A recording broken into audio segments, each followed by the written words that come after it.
কারণ এই অন্ধকার কবর, দুই পার্শ্বের মাটির চাপ, একটা নয় দুইটা নয় 99টা সাপ।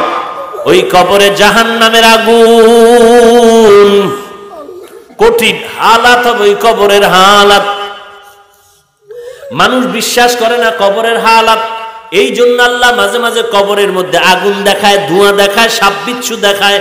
আবার কত কবরে 20 বছর 30 বছর পরে কাফন সহ তাজা লাশ পাওয়া যায়। যত কবরে আযাব দেখা গেল সব বেনামাজির কবর, আর যত কবরের লাশ তাজা পাওয়া গেল সব নামাজি বান্দার কবর। এরপরও কেন নামাজ পড়ো না রে ভাই? মনে করছো বাঁচবি? এই করোনায় তাকায় দেখ কত যুবকের তাজা তাজা প্রাণ চলে গেল। অনেকের মা নাই, অনেকের বাবা নাই, ওই কবর থেকে দেখে দেখে দোয়া চায়, ও সন্তান বাড়ির দরওয়াজায় দাফন করে গেলি, আজকে একবারও খবর নিলি না। অথচ তুই যখন রাতের বেলা ঘুমাইতি, আমি মা ঘুমাইতাম না, রাতের বেলা উঠে উঠে গিয়া তোর ঘুমের মধ্যে তোর পাহারাদারি করতাম। আজকে ওই মাকে হারাইয়া এতিম হয়ে আছো, ওই মায়ের জন্য একটু দোয়া করলি না রে সন্তান? আল্লাহর কাছে কান্নাকাটি করো, চোখের পানি ছেড়ে তওবা করো। ও আল্লাহ, দুনিয়াতে আর কি দেখবো? ওই করোনায় সারা বিশ্বের বেঈমানেরাও মাথা নত করে বসে আছে, আর আল্লাহ কি দেখাইবেন? তওবা করো হে মালিক, গলায় ছুরি আসবে, মরে যাব, আর নামাজ ছাড়বো না। 5 ওয়াক্ত নামাজ যথা সময় যথাযথভাবে আদায় করব, মা বাবার খেদমত করব, নবীর তরিকা মতে চলবো, আল্লাহর ভয় নিয়া গুনাহ ছেড়ে নেক আমল করব। ও আল্লাহ, আমি তো নিয়তটা পাক্কা করেছি, কিন্তু শয়তান আমারে ধোঁকা দিচ্ছে। তুমি যদি তৌফিক না দাও, এই তওবা করাও সম্ভব হবে না। তুমি যদি তৌফিক না দাও, তওবার উপরে মজবুত হয়ে চলতেও পারবো না। ও আল্লাহ, আমি অন্তর থেকে তৈরি হয়ে গেলাম আর গুনাহ করব না। তুমি আমাদের সবাইকে খাঁটি অন্তরে তওবা করার তৌফিক দান করো। আয় আল্লাহ, এই তওবার উপরে মেহেরবানি করে মজবুত হয়ে চলার তৌফিক দান করো, আমিন। নামাজ এমন একটা ইবাদত, আল্লাহর সাথে মেরাজ, আল্লাহর সাথে কথা বলা হয়। বান্দা যখন নামাজে দাঁড়াও, আমার আল্লাহ কথা বলেন বান্দার সাথে। বান্দা যখন বলেন আলহামদু, আল্লাহ বলেন লিমানিল হামদ, কার গুণগান গাইলা? বান্দা বলে সব গুণগান, আলহামদু সব প্রশংসা। আল্লাহ বলেন লিমানিল হামদ, কার জন্য? বান্দা কয় লিল্লাহ, কার জন্য? আল্লাহ। আবার আল্লাহ প্রশ্ন করে মানিল্লাহ, আল্লাহকে? বান্দা জবাব দেয় রব্বিল আলামিন, জগতের রব। এইভাবে বান্দা, আল্লাহ প্রশ্ন করেন, বান্দা জবাব দেন হামিদানি আবদি, মাজ্জাদানি আবদি, আসনা আলাইয়া আবদি। বান্দা আমার গুণগান গাইতেছে, বান্দা আমার অধিক প্রশংসা করতেছে, বান্দা আমার সিফাত বর্ণনা করতেছে। সুবহানাল্লাহ। এই জন্য নামাজে দাঁড়াইয়া সূরা ফাতিহা এক আয়াত পড়া, এটা হলো নবীর সুন্নত। আলহামদুলিল্লাহি রাব্বিল আলামিন, আর রহমানির রহিম, মালিকি ইয়াউমিদ্দিন, ইয়্যাকা না'বুদু ওয়া ইয়্যাকা নাস্তাঈন, ইহদিনাস সিরাতাল মুস্তাকিম, সিরাতাল লাযীনা আন'আমতা আলাইহিম গায়রিল মাগযুবি আলাইহিম ওয়ালাদ-দাল্লিন।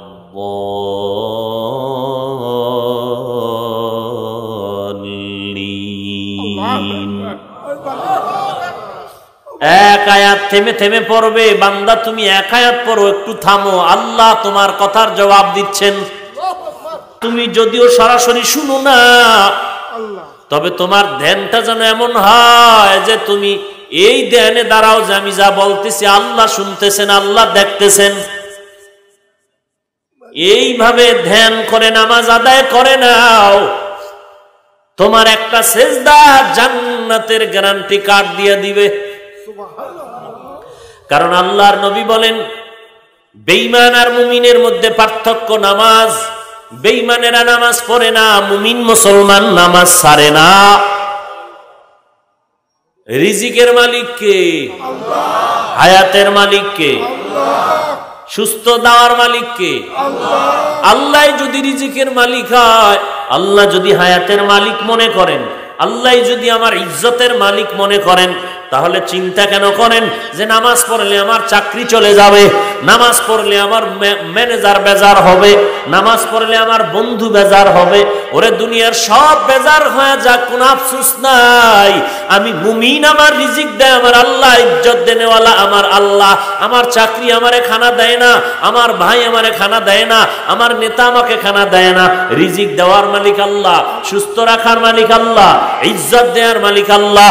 অতএব সবাইকে বেজার করা সম্ভব, আমার আল্লাহকে বেজার করা সম্ভব না।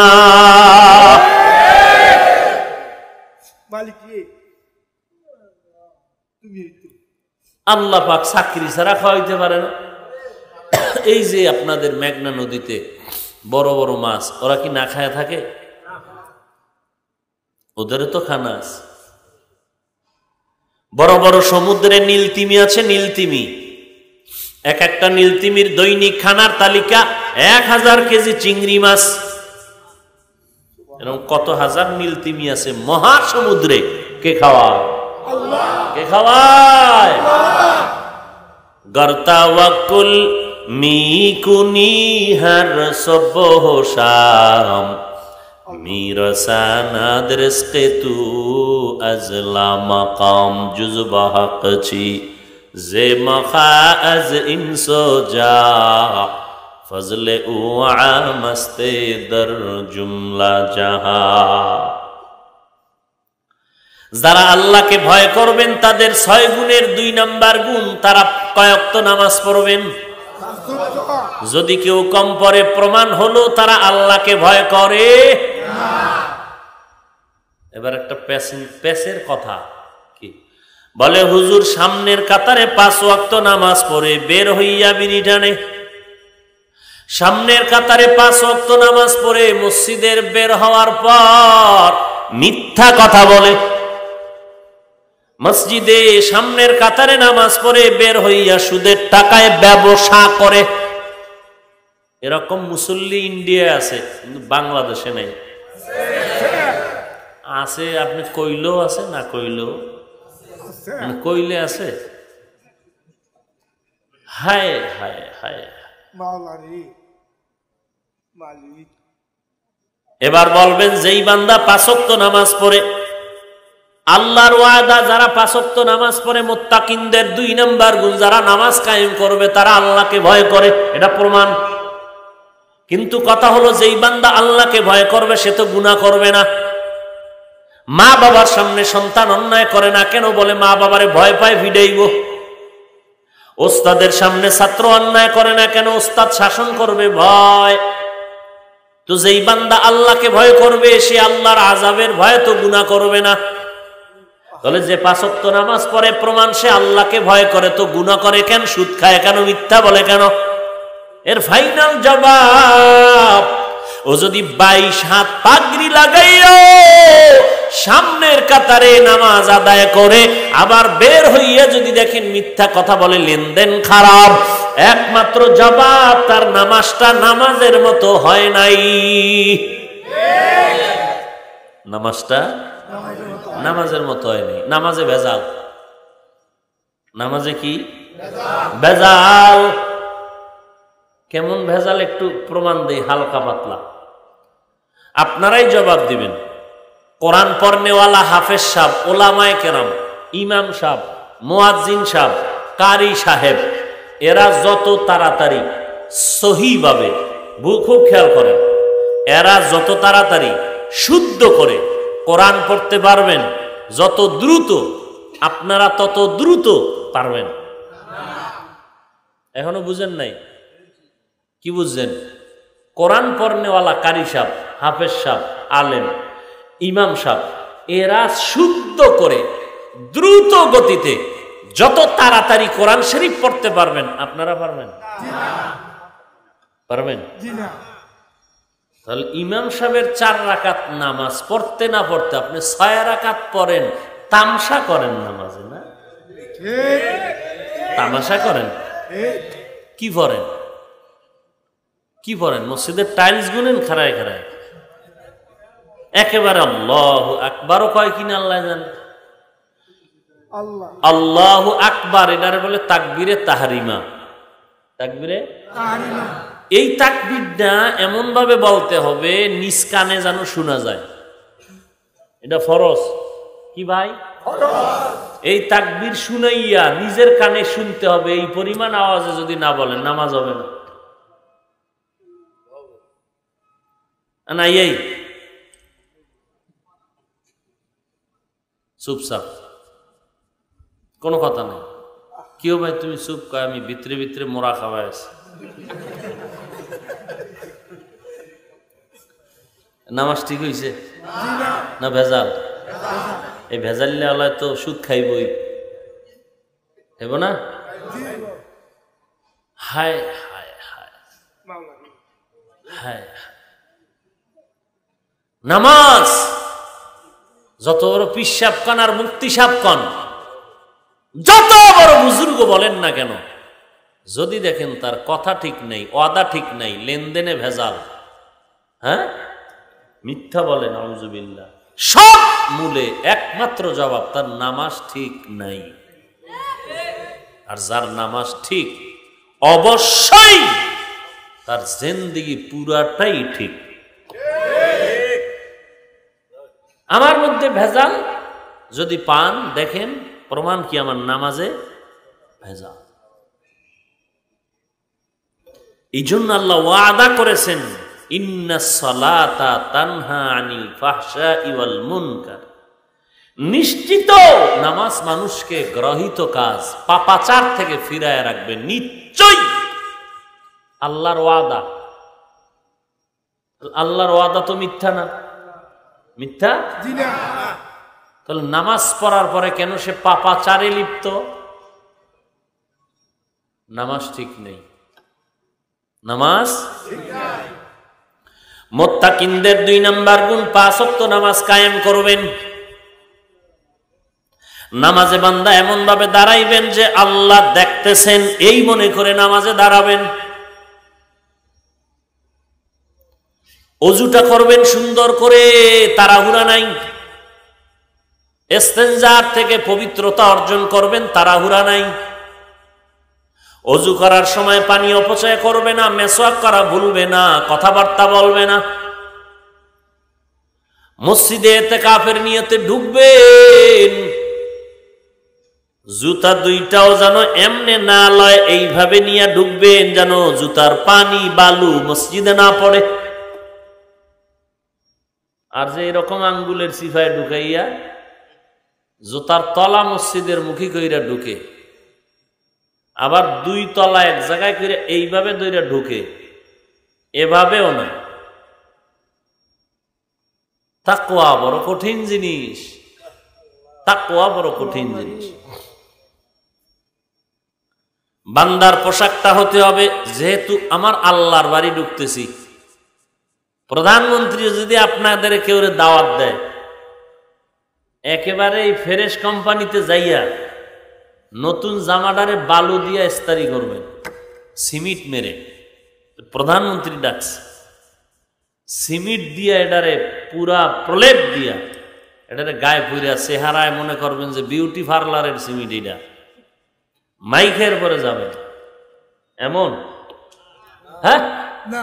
বরং যেই বান্দা কর্মব্যস্ত, সে মনে করেন জীবনেও যদি সাবান না চিনে, বলবে যে একটা সাবানের নাম শুনছিলাম হালাল সাবান, হালাল সাবানটা দাও, এতদিন তো বেতালে ছিলাম, হালাল হইয়া যাও। দামি একটা পোশাক না থাকলেও অর্ডার দাও, প্রধানমন্ত্রীর কাছে যেতে হবে। কথার কথা, জীবনে কইবনি আপনার প্রধানমন্ত্রী, পাগল হয়ে গেছে। কথার কথা, সব থেকে দামি একটা পোশাক পরে আপনি রওনা হইলেন। গাড়ি নাই, রিক্সায় চলেন, হেঁটে যান, প্রধানমন্ত্রী যেহেতু ডেকেছেন, আপনি একটা ভাড়া গাড়ি নিন, খুব দামি, যাবেন। জীবনে আতর কি জিনিস চিনে না, আজকে পুরা বডির মধ্যে স্প্রে মারছে। কপাল খারাপ যে মশার স্প্রে মাইরে দৌড়, টের পায় না যে স্প্রে একটা পাইছি দিয়ে দে। তাহলে দুনিয়ার প্রধানমন্ত্রী বাদ দেন, আপনাদের কোন এমপি সাহেব যদি ডাকে, আমার মনে হয় না এখানে যেই পোশাক পরে আপনারা বসছেন এই পোশাক পরে যাবেন। অন্তত আপনার আলমিরার মধ্যে, সুকাসের মধ্যে যেই দামি পোশাকটা আছে আপনি এটা পরে যাবেন। বলুন তো আপনার আকল দিয়া আমার আল্লাহর বাড়িটা এত দুর্বল ভাবলেন আপনি? আপনি এত দুর্বল পোশাক পরে আসতেছেন, যেই পোশাকটা ময়লা, গন্ধ। আর এক ভাইয়ের কষ্ট হচ্ছে আপনার পাশে দাঁড়ানোর কারণে। আপনি কোথার জঙ্গল থেকে ঢুইকা ওখানে কিছু জঙ্গল সাফ করে ফট করে মসজিদে ঢুকছেন। কত আল্লাহর বান্দা আছে এত মোহাব্বত, পাও ধোয়ার টাইম পায় না, কোন রকম ধুইয়া মাটি ভাড়ায় দৌড়, জুতা বাড়ির থুইয়াইস, কারণ মসজিদে চুরি হয় তো জুতাই আনে, খালি ভাই হাজির। এরপর আরো কি করে জানেন? গামছা বান্ধে দেয়, গামছা দেখছেন নি আপনারা? অজু করে কি করে মুছে। বুঝেন তো কয়জন আল্লাহর বান্দা এই গামছাটারে, এই গামছার সাথে মুসাফা করছে। একজনে মুছা গেছে, এর উপরে আরেকজন, মোটামুটি 1 বছর হয়েছে, এটার মধ্যে আর কোনো সাবানের দেখা হয়নি। তাহলে এই করোনা হবে না কি হবে? আল্লাহ হেদায়াত দান করে। নিজের গামছাটা দিয়ে মুছে না, মসজিদের ভাও একটা গামছা কে দিয়ে গেছে না, রাস্তায় পড়েছিল এটা বাঁধতে রাখছে। এই এখন একটু কম দেখি, গ্রাম অঞ্চলে এখনো আছে। টুপি, জীবনে টুপি কেনে না, মসজিদে আর 2 সাইড এমনি ফালানো থাকে, কোনো তাল্য নাই, সেলাই নাই, দুনিয়ার তিলা পড়া আছে না নাই? ফট করে এটা মাথার দিল, আছে না? প্লাস্টিকের টুপি, তাল গাছের টুপি, এগুলো পরে নামাজ পড়ে। এই যে আপনার নামাজ, এই নামাজের মোহাব্বত তো দিলের ব্যাপার। এটা তাকওয়া, এটা তাকওয়া হইল। এই নামাজে আল্লাহ আপনারে গুনাহ থেকে বাঁচাবে। গেঞ্জি পইরে যায় আমার কলিজার বন্ধু যুবকেরা, গেঞ্জি, হায় বাঘ, ভাল্লুক, সিংহের ছবি আছে না নেই? এরপরে কত ইংরেজি স্লোগান গেঞ্জির পিঠে, সামনে, পেছনে, আছে না নাই? হায় এগুলো পরে মসজিদে যায়। তো যেই ছেলেটা ইংরেজি পড়ে, গেঞ্জিতে লেখা বা ছবি নিয়ে ঢুকলো, যেই ছবির ব্যাপারে রাসূল সতর্কবাণী করেছেন, যেই ঘরে জীব জন্তুর ছবি থাকবে রহমত আসবে না, স্পষ্ট সহিহ হাদিস। এগুলো পরে মসজিদে ঢুকতেছে, পেছনের মুসল্লির নজর যাইতেছে সেখানে, নিজের নামাজও শেষ, মুসল্লিরটাও শেষ। এরপরে গজবের মোবাইল তো আছে, রিংটোন কি জিনিস বুঝে না, বন্ধ করতে পারে না, ফট করে নামাজে খাড়ায় গেছে। এমন রিংটোন দিছে, কি বলবো, আর এমন গরম রিংটোন, পুরো মসজিদ কাঁপায় ফেলাইতেছে। নামাজের গোষ্ঠী শেষ, ইমাম সাহেবের কেরাত ছিল পশ্চিমে, দক্ষিণে যাইতে গেছে। এ হলো রিংটোনের হালাত। যে বেটার রিংটোন বাজবে এ তো ভয়ে শেষ, মার খেয়ে যাইতে। কিন্তু নামাজের সালামের পরে 3-4 জন উঠে আরে দমকাইতে, কারণ এই বেচারা বহু চিল্লানের অভ্যাস তো, সুযোগই পায় না। আজকে একটা সুযোগ পাইছে, এ চতুর্দিক থেকে চিল্লাইতেছে, এত বড় সাহস মিয়া, মোবাইল বন্ধ করতে পারেন না, সবাই নামাজ নষ্ট করলেন। এরকম কিছু কোয়ালিটির মানুষ আছে না? এই হলো আমাদের নামাজের হালাত। হায়, আল্লাহর ভয় নিয়ে যারা নামাজ পড়বে ওই নামাজে বান্দার সাথে আল্লাহর কথা হবে।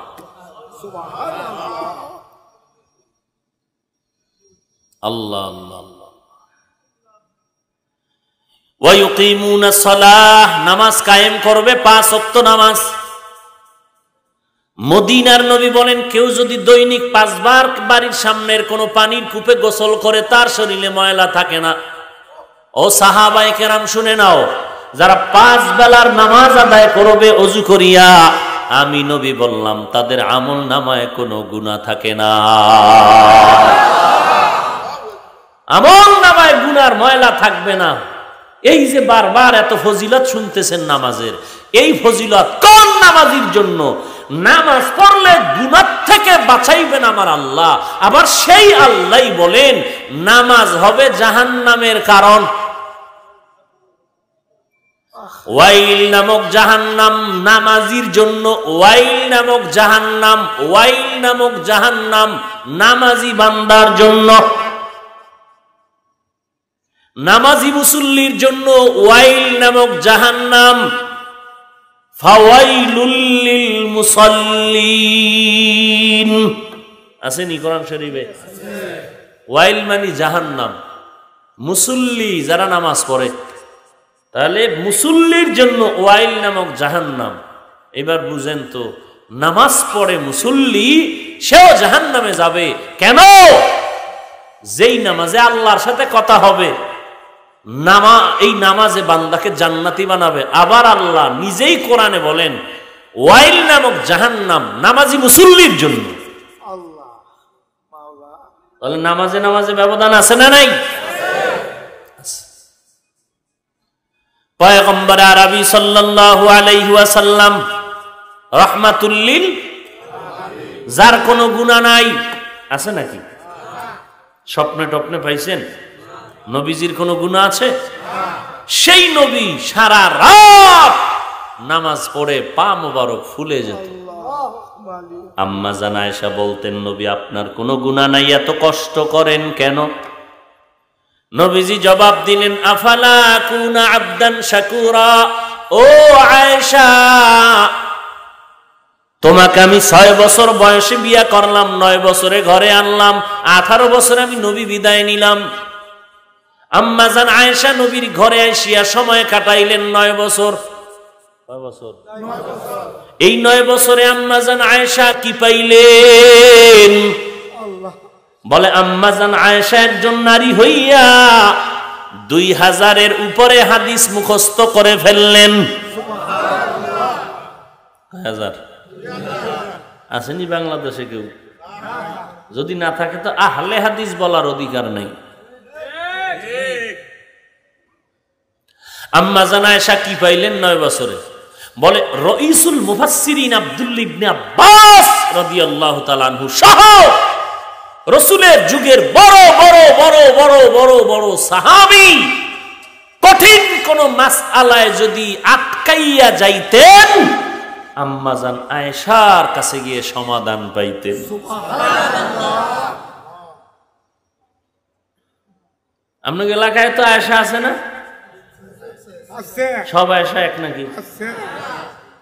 হায় হায় হায় হায়। একজনকে হুজুর আলহামদুলিল্লাহ, এরকম আয়েশা আমার এক বউ আছে, আমার বউয়ের নাম আয়েশা। আপনার বউয়ের নাম আয়েশা হইলে কি হইব? হ্যাঁ, চেহারা কালো নাম দিছে চান মিয়া, কোন লাভ হবে? হ্যাঁ, হায় হায়। বেলালের চেহারা কালো, দিল কত পরিষ্কার। সুবহানাল্লাহ। রাসূল বলেন আমি মেয়েরাজে বেলালের আওয়াজ পাইছি আর সে আজিমে। সুবহানাল্লাহ।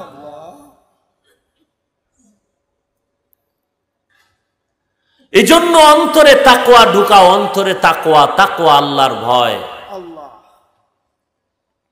মুত্তাকিনদের 2 নাম্বার গুণ 5 ওয়াক্ত নামাজ কায়েম করবে।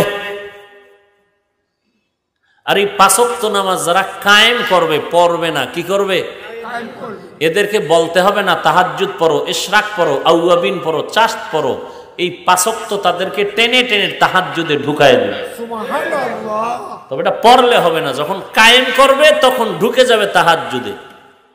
যতদিন কায়েম হবে না নামাজটা নামাজের মতো হবে না, ততদিন পর্যন্ত বান্দা কায়েমের দরজায় যাবে না, তাহাজ্জুদে ঢুকবে না। কারণ প্রত্যেকটা জিনিসের একটা মজা আছে, মজা, ইনশাআল্লাহ মজা। এই মজাটা যখন ভেতরে আসবে তখন আপনার গলায় ছুরি লাগলেও আপনি নামাজ ছাড়তে পারবেন না।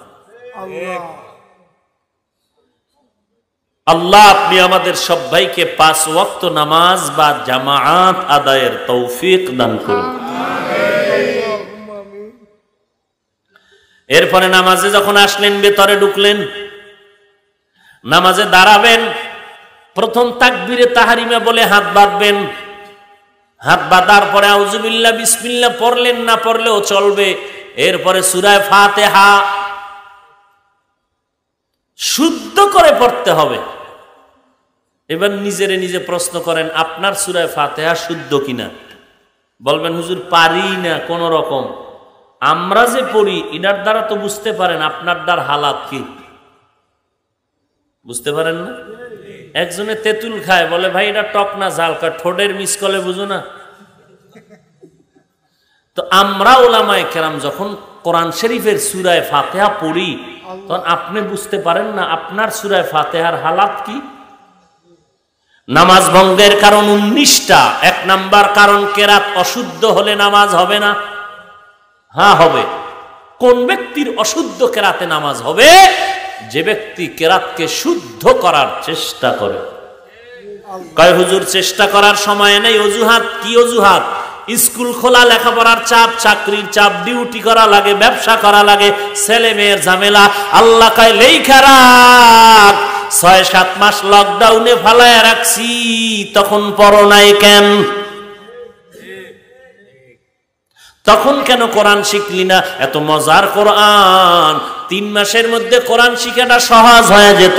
কারণ জমিনের মধ্যে যত ভাষা আছে আরবি ভাষাটা বড় সহজ। ফজরের নামাজের পরে 1 ঘন্টা সময় যদি দিতা ইমাম সাহেবকে, অথবা এশার নামাজের পর 1 ঘন্টা সময় যদি দিয়া বলতা ইমাম সাহেব আমাকে কোরআনটা সুন্দর করে শিখায়া দেন, 3 মাস,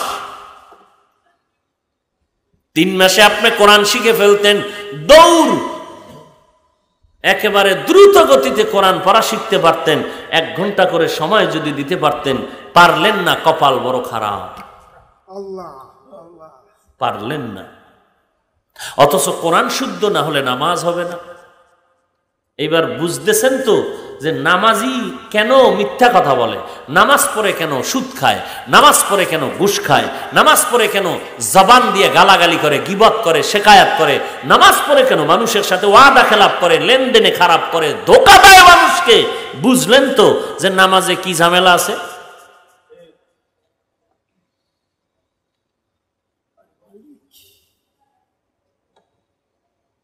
শুধু ওই ঝামেলা?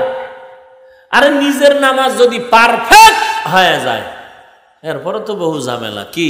আপনার ছেলের খবর লইতে হবে, আপনার মেয়ের কি হালাত, আপনার স্ত্রী নামাজ পড়েনি, আপনার মেয়েটা নামাজ পড়েনি, আপনার ছেলে নামাজ পড়েনি।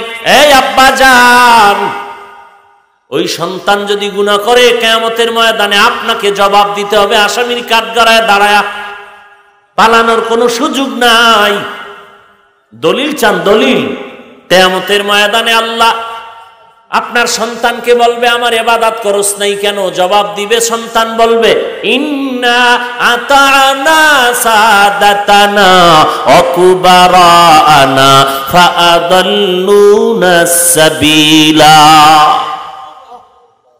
ও আল্লাহ, আমি নামাজ পড়তে চেয়েছি, আমি তোমারে চিনি নাই, আমি চেনার জন্য সময় ছিল, আমার আব্বা বাধা দিছে, নামাজ পড়তে ডাকে নাই, আমার আব্বা যান ডিউটিতে গিয়া মোবাইল করছে আম্মার কাছে, তোমার ছেলে এখনো ঘুমায়, উঠাইয়া নাস্তা করাও। কিন্তু আব্বা যান কোনোদিন বলে নাই আমার ছেলের উঠাইয়া ফজরের নামাজ পড়াও। আমার আব্বা যান জুমার নামাজে যাইতো, কোনোদিন আমাকে ডাকে নাই চল জুমার নামাজে চল। আমার আব্বা যান রমাজান আসলে রোজা রাখতো, আমার আব্বা যান কোনোদিন বলে নাই রোজা রাখ। আম্মা যান মাঝে মাঝে বলছে ছেলেটারে উঠাইয়া রোজা রাখাই, আব্বা যান বাধা দিছে রোজা রাখলে শরীরটা নষ্ট হয়ে যাবে। ও আল্লাহ, আমার আব্বাকে ধরো, আমার আম্মাকে ধরো, তাদের কারণে আমি অপরাধ করেছি।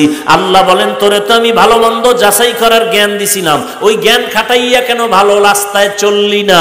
সন্তান বলবে আমার অপরাধ হয়ে গেছে, তবে এখন তোর বিচার কি হবে বল?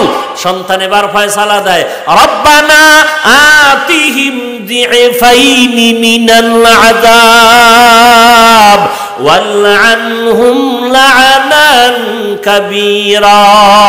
ও আল্লাহ, আমার বাবা মায়ের কারণে আমি অপরাধ করেছি, তবে আমিও তো একটু সঠিক পথে চলার চেষ্টা করলে পারতাম, আমি যেহেতু করি নাই এটাও আমার অপরাধ, আমাকে তুমি শাস্তি দিবা দাও। তবে আমার আবদার, আমাকে যেই শাস্তি দিবা এর ডবল শাস্তি আমার মুরব্বি যারা তাদের দিতে হবে। আমার দিবা সিঙ্গেল, ডবল দিবা আমার মুরব্বি যারা আমার এবাদাতে বাধা দিছে। টুপি পরা লাগবে না, টুপি ছাড়াও নামাজ হয়, শার্ট প্যান্টেও নামাজ হয়, মদিনার পোশাক লাগবে না, ওই মিথ্যা কথা বললেও সমস্যা নাই, জুমায় যাওয়া লাগবে না, নামাজের দরকার নাই, ওয়াজে যাওয়া লাগবে না, হারাম খাইলে সমস্যা নাই। আবার সুদের ব্যবসা জানতাম না কি জিনিস, বাবাই চিনেছি।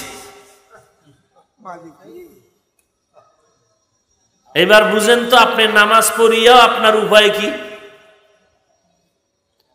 ওয়ায়ুকিমুনাস সালাহ, 2 নাম্বার নামাজ, 5 ওয়াক্ত নামাজ কায়েম করা।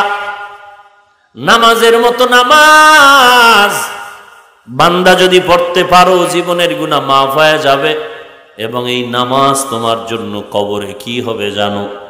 ক্বালান নবী সাল্লাল্লাহু আলাইহি ওয়া আলিহি ওয়াসাল্লাম إذا وضع الميت في قبره جاء القرآن عند رأسه والصلاة عن يمينه والصيام عن شماله وسائر الحسنات عند رجليه। আল্লাহর নবী বলেন, মাইয়িতের কবরে দাফন করে সবাই যখন চলে যায়, 2 জন ফেরেশতা কবরের মধ্যে প্রবেশ করে, মাথার কিনারায় যখন আসে নিষেধ করে আসবা না, আসবা না। কে তুমি? বলে আমি হলাম এই বান্দার বন্ধু। কে তুমি বন্ধু? বলে আমি কোরআন।